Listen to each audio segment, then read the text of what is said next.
It's a cartoon for tweens about biblical themes. They produce little plays, they get carried away. A flamingo, a sock, yeah, most things can talk. Connect. There's Tina and Joey and Becky and Todd. There's Lena and Jerry, they're already odd, but they still find a way to learn more about God. Connect.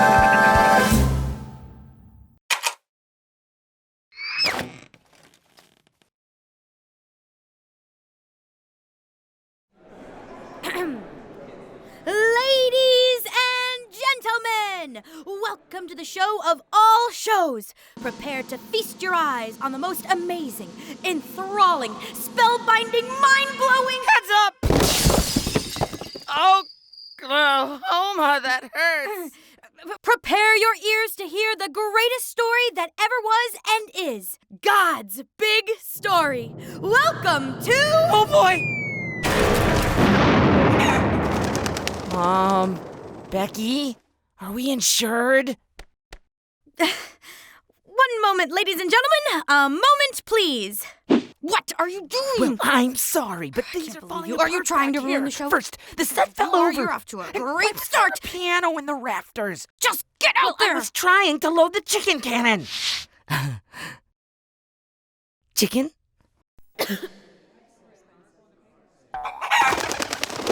Right. And now, welcome to creation! In the beginning, God said, "Let there be some light." Ta-da! Is that it? I guess so. No, No? there's more. You're telling God's story. God's whole story. Yes, Seriously? How long is this video? there's a lot in God's story. People might know parts of it, like Noah, Moses, King David, Jesus' birth, the crucifixion, and Pentecost. But how do they fit together? I have no idea. Well, that's what you need to find out. I wouldn't even know where to begin. How about the beginning? Oh, you mean... The story of creation! Yes, Wait, who is this? Is this the narrator? We have a narrator? no, No? no.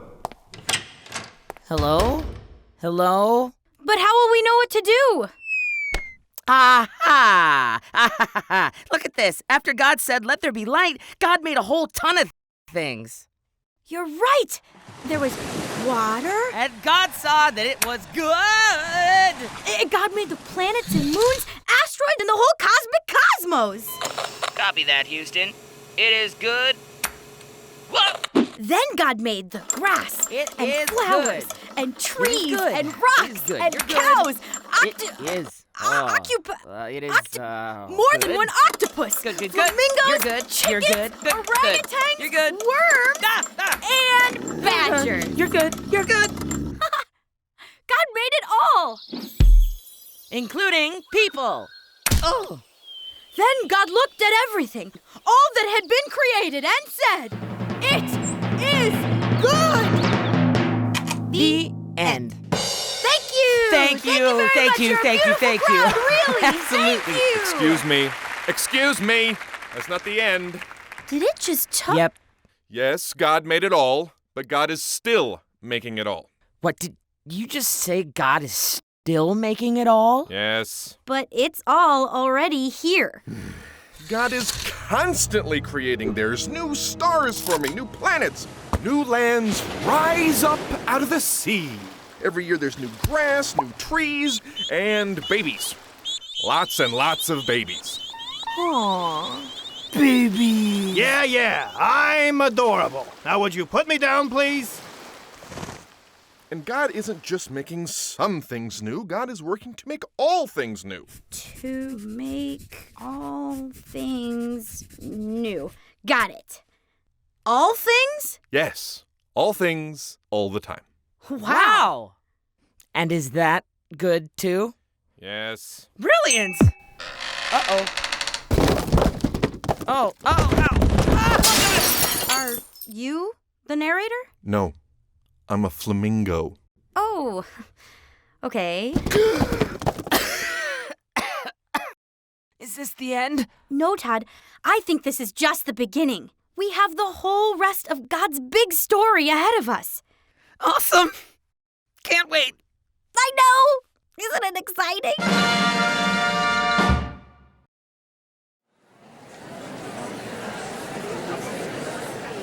Ladies and gentlemen, welcome to the fall! Once upon a time, the Lord planted a garden featuring vegetation of all varieties. But the Lord God needed someone to maintain the garden. Luckily, the two newly created human beings were in need of gainful employment. Hey, Eve, it sure is great being in this great garden where everything is great. You said it, Adam. Everything's great about life in the garden. In fact, everything is so great, I'm gonna do a little dance. Da-da-doo-ba-da-doo-ba-da-doo. But there was one tree that was forbidden. I said there was one tree that was forbidden. Hey, Adam, there's those mysterious trees God told us about. Should we go look at them? Couldn't hurt to look, Eve. I am the knowledge tree of good life evil. Good grief. Remember, Adam, we can look, but we must not eat the fruit per God's instructions. But then a snake entered.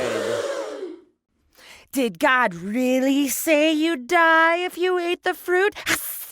Surely, the Lord said we'd surely die. God's bluffing. You won't die. You'll just gain all the knowledge that God has. Don't you want to be like God? Eve succumbed to temptation, and Adam with her. Which was great. How can it be great? We're talking about the fall of humanity when everything goes wrong? Which was God's will, so it's great. Ah! Ah! I beg to differ. Becky, the snake came to life. What? Snake? I'm most certainly not a snake. I'm a tube sock with googly eyes glued on. And not very well, I might add. Ew. Are you just going to stand there? You're going to address my errant googly eye. Sorry about that. Well, you ought to be. This is terrible, as are many things in the world. Wrong. God made the world. God is good. Ipso facto, it's all gravy. There is much that is not gravy. Name one thing. Disease, tornadoes, oil spills, war, and toe jab. Evil, evil toe jab. That was 5 things. Becky, help. Actually, Mr. Tubesock, I think I might have the same questions as Todd. I sincerely doubt that. Well, if God made people and people brought sin into the world, doesn't that mean that, Becky, I speak in a sophisticated British accent, and even I don't know the answer to that question. The story of the fall is the tale of people bringing sin into this world. But all they did was eat a pineapple. That's like taking a cookie from the cookie jar. That's not a sin. Is it? That one act led creation down a slippery, slippery slope. On page 1, mere disobedience in forbidden fruit consumption. On page 2, fig leaf fashion faux pas. On page 3, murder.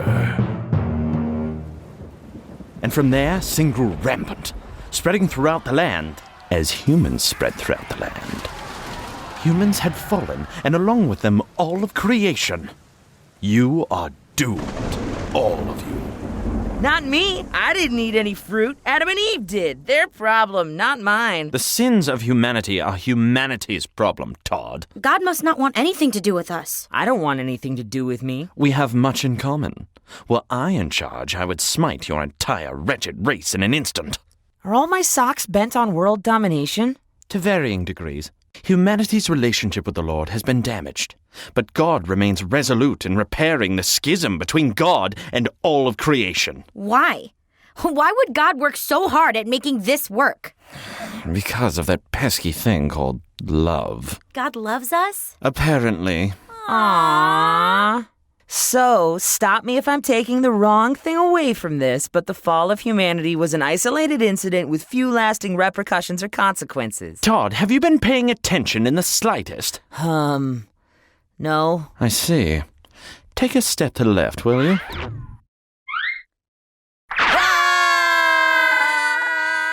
Falling is not pleasant, Todd. And it pales in comparison to how unpleasant your impact on the ground will be. I said stop me if I'm taking the wrong thing away from this. Only God can save you now, Todd. Hey, what's this ripcord thingy? And these backpacks? We don't have time to debate our unexplained costume change, Becky. We're gonna be as flat as pancakes. Todd, pull the ripcord! Pull the ripcord! Thank goodness. No, Todd. Thank God. God remains committed to easing your fall despite all your despicable attributes. Everything you say sounds so disgusted. Do you have any idea what it's like to live inside Todd's shoes? You'd be disgusted with everything, too. It's like a rotten egg sweat lodge in there.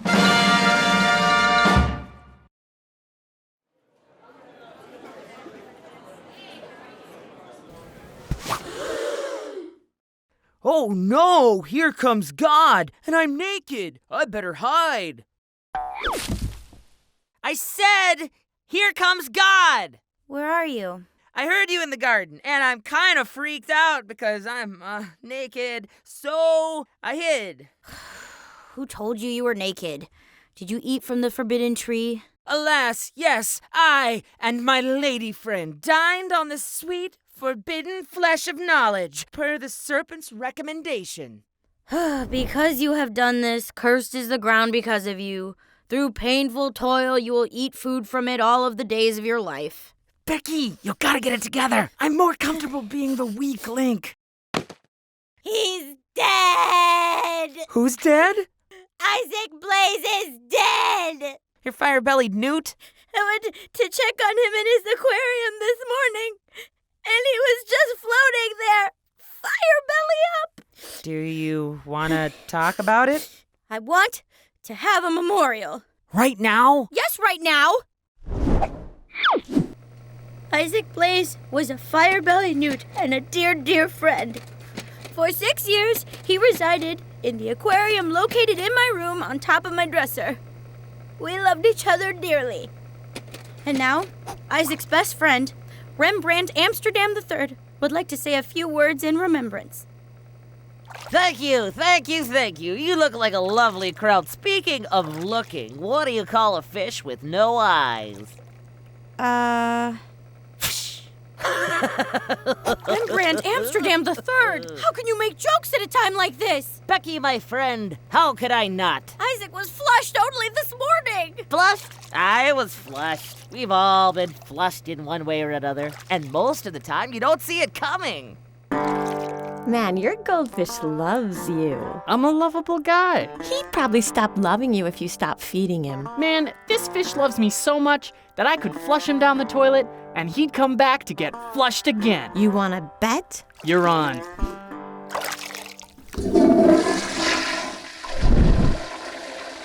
I could dwell on my misfortune, or I could push forward, and push forward I did, until I received my first taste of freedom. In the municipal sewage system. That's awful! No, not awful. Horrific! But in the midst of that unending septic terror, I enlisted comrades. Other aquatic novelties fall into a similar fate. But wait, it gets worse. We could nearly see the light at the end of the loathsome storm sewer when my companions succumbed to the grim nature of reality. I think he liked the crocodile. Severed from my only allies in the sea, I wallowed in my fish misery. Why had God abandoned me? I made the decision. I beached myself and I waited for the gentle caress of death. But then I was saved at the last moment. And that's where I subsequently met Isaac Blaze, the fire-bellied newt, the dearest friend of my treacherous journeys. My utter despair had led to my salvation. So your suffering ended when I saved you. No.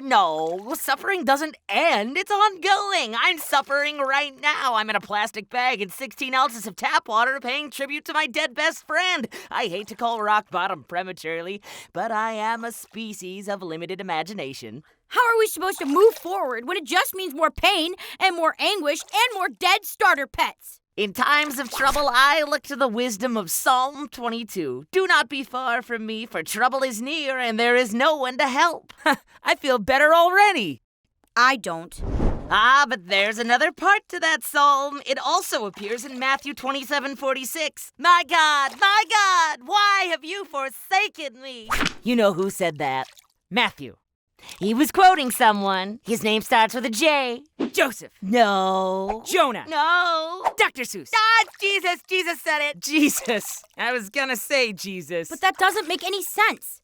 Jesus is the Son of God. How could he question whether the Lord was with him? Suffering cuts both ways, Becky. God suffers when we fall short of our promises, our covenant with God. God suffers? Absolutely. God willingly suffers right along with us, and in this way, we are never alone in our suffering. And that is a very comforting thought. It is. Thank you, Rembrandt. I appreciate your heartfelt, albeit self-centered, eulogy. Don't mention it, Becky. Don't mention it at all. I'll miss you, Isaac. He must have been a pretty amazing newt. He was. Thanks, Todd. For everything. Don't mention it.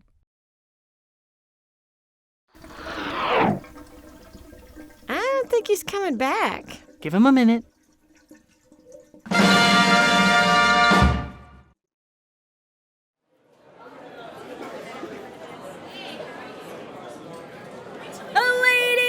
Gentlemen, welcome to the flood! The Lord saw how great the wickedness of the human race had become on the earth, and that every inclination of the human heart was only filled with evil all the time. So the Lord said, I will wipe from the face of the earth the human race, for I regret that I have made them. I just don't know where I went wrong. You work so hard, God. I do. You're too nice. Way too nice. That's what it is. You know, there's this thing. It's called tough love. I'm going to flood the earth, destroying all that walks upon its surface. That's it. Tough love. Whoa, we didn't have real water in rehearsal. Real water? What the... Did you do this? No, I thought you did. No! Well, if you didn't do it, and I certainly didn't do it, then...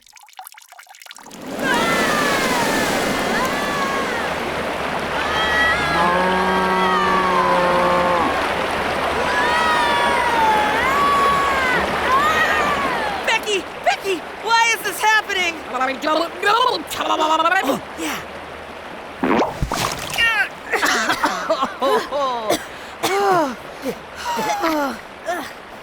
Why do you have a boat? You know the Boy Scouts motto, always have a boat. Well, mere boat won't save you now. Who said that? Yeah, who said that? Up here, on the high ground. Jerry the janitor. What is happening? End times are a-coming. I told Mr. Anderton, the theater manager, I said, Chuck, first of all, end times are a-coming. God's gonna flood the earth again. Second thing I told him, we're out of paper towels in the men's lavatory. But did he listen? No.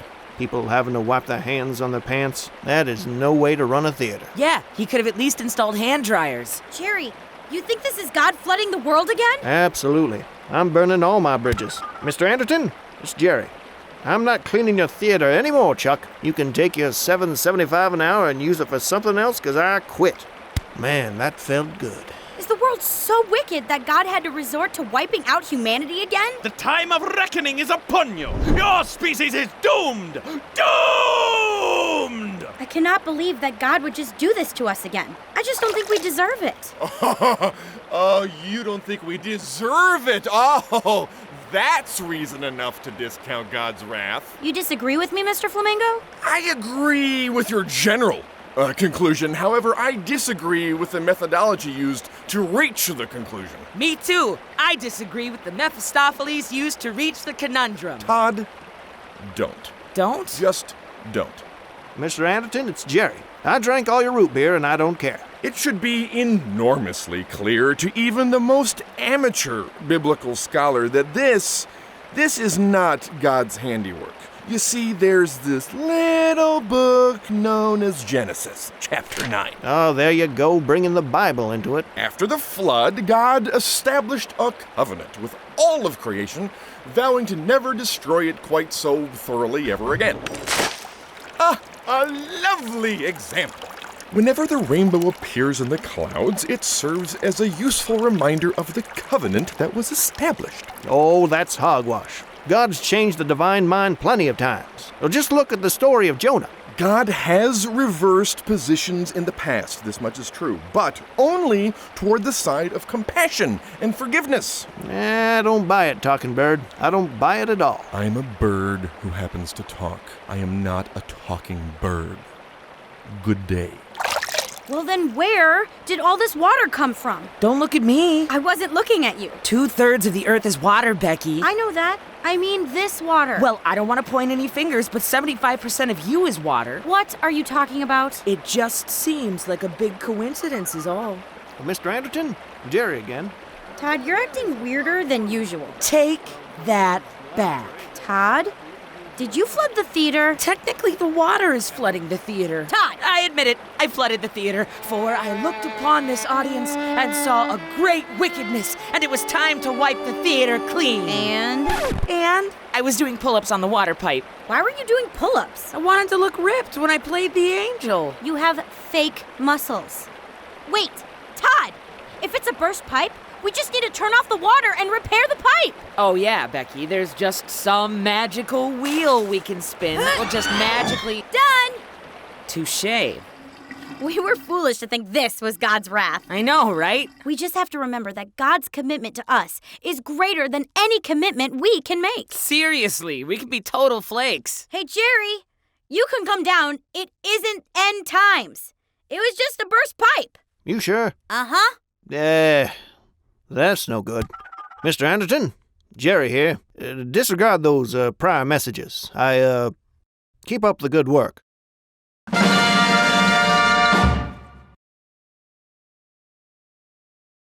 Come hither. Let us, the people of Shinar, make bricks and bake them thoroughly. Yes, and with said bricks, let us build a tower that reaches to the heavens to demonstrate our general awesomeness, and so we can become famous. Yes, I agree. Otherwise, we will be scattered over the face of the whole earth. It sure is great to speak the same language as you. Yes, with a common tongue, nothing can stop us. Hark! The great tower is being built! Hold! Okay, first of all, you are Shinarians. You are spitting in the face of the Lord by building this tower. You are defiant. I need to see your defiance. Sorry, Miss Frederick. This is the first time I've been given the honor of directing, and I don't want this show looking like some junior high production. But we are in junior high. Todd, the tower isn't reading. I think it needs to be taller. The structure's already built. It's not really feasible to build on top of it. I really, really need it to be taller, Todd. I'd have to start completely over. Perfect. Thank you. Oh. Lena? Oh, no. Lena? How are my costumes? Mrs. Fredwick, the needle is hard to thread. Ms. Frederick. Lena, tech is in 3 days. When can I expect my costumes? 3 days? Actors need to rehearse in their costumes, Lena. That's Theater 101. You should have come to me about this sooner. Sorry, Miss Fredwick. No time to apologize. Just get it done. Todd! I said I wanted the structure taller. Taller! This is significantly taller. Don't spit in my coffee and call it sugar, Todd. It needs to be 3 times taller before the end of the day. But I have baseball practice. You will deliver what the director asks of you.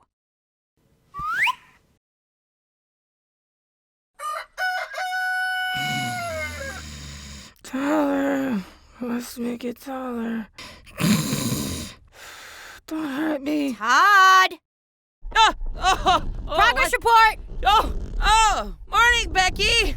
Hey, we're right up to the ceiling now. It's looking great. Remove the roof. Becky, I don't know that I'm qualified to... Less talk. More work. Lena, these delays are unacceptable. Sorry, Mrs. Fredwick. Enough with the lip service, Lena. Tomorrow is dress. You have got to step it up. There's a lot of first graders out there who would gladly take your job. Don't forget that. I'll try my best. You're not filling me with confidence.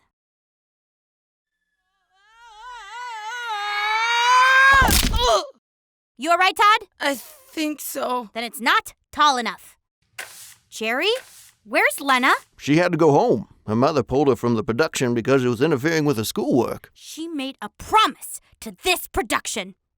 This is unacceptable. Oh, you kids sure take your little plays seriously. There are no little plays, Jerry. Uh, Taller, Todd! It needs to be taller! okay. All right, the tower is as high as it could possibly go. Can I please go play baseball now? One last thing. The coup de grace. The light will shine throughout the land, and people will come from miles around to see my magnificent production. All right. It's a packed house. Do not spoil my directorial debut.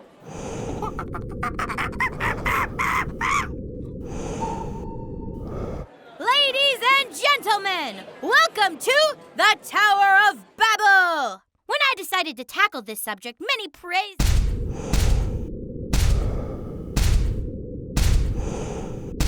So, without further ado, I give you...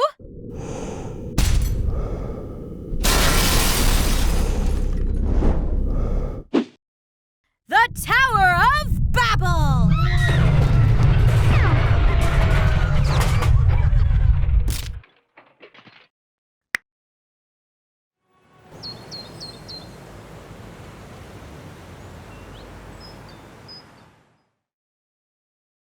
Hey, Becky.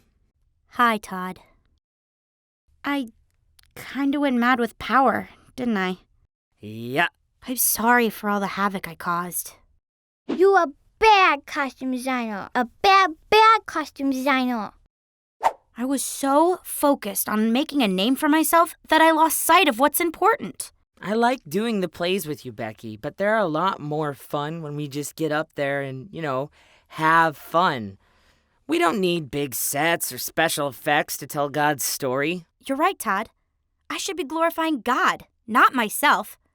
Glorifying God by spreading God's big story all over the earth. Yes, what you said. That is, I agree. Thanks for reminding me, Todd. You want to come play baseball? I'd like that. Come on. I need a raise.